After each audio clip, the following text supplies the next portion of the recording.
आप पटना में चली जाएं, आप भागलपुर में चली जाएं, नकाब में सर से पैर तक जो लड़की नकाब में चलेगी तो बहुत सारे लोग उसको गलत नजरों से देखेंगे, बहुत सारे लोग एतराज भी करेंगे।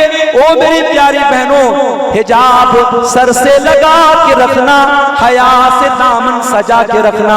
मेरी बहनों, इस हिजाब को, इस नकाब को दुनिया वालों के डर से कभी छोड़ न देना। ये हिजाब पहन करके अगर दो चार गालियां सुननी पड़े तो सुन लेना। अरे तुम तो सिर्फ गालियां सुन रही हो, सुमैया ने तो जान दे दी, सुमैया ने तो इस ईमान को बचाने के लिए अपनी जान दे दिया था। वो मेरी प्यारी बहनों, ईमान का रास्ता सब्र का रास्ता है, ईमान का रास्ता इस्तिकामत का रास्ता है।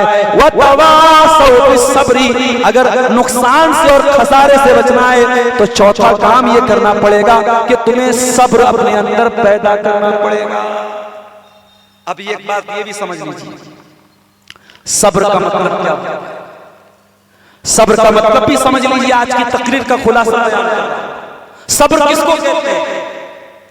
रात में 3:15 बजने वाले और फजर की अजान मेरे ख्याल से 4 बजे होने वाली है।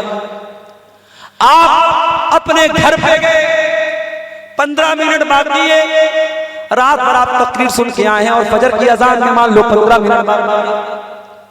अब नींद बहुत तेज आ रही है, बदन भारी हो रहा है, आराम का तकाजा ये है, आंखों का तकाजा ये है कि जल्दी से सो जाया जाए।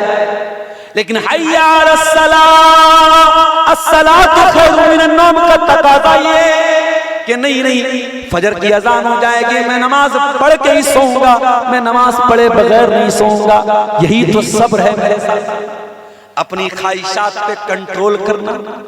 मेरे नौजवानों, आज अल्लाह की कसम ज़िना करना बहुत आसान हो चुका है।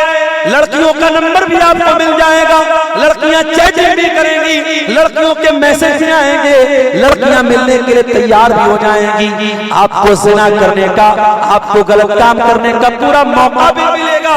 लेकिन आप अल्लाह के डर से, दुनिया की अदालतों के डर से नहीं, दुनिया के पुलिस के डर के नहीं, दुनिया के कानून के डर से नहीं, अल्लाह की पकड़ के डर से अपने आप को ज़िना से बचा लें। और जो लड़कियां आपको गलत रास्ते पर बुलाने की कोशिश करें, उन लड़कियों को ब्लॉक कर दें। उन लड़कों को मेरी बहनों तुम ब्लॉक कर दो, ज़िना के रास्ते से दूर हो जाओ। ये भी तो सब्र है।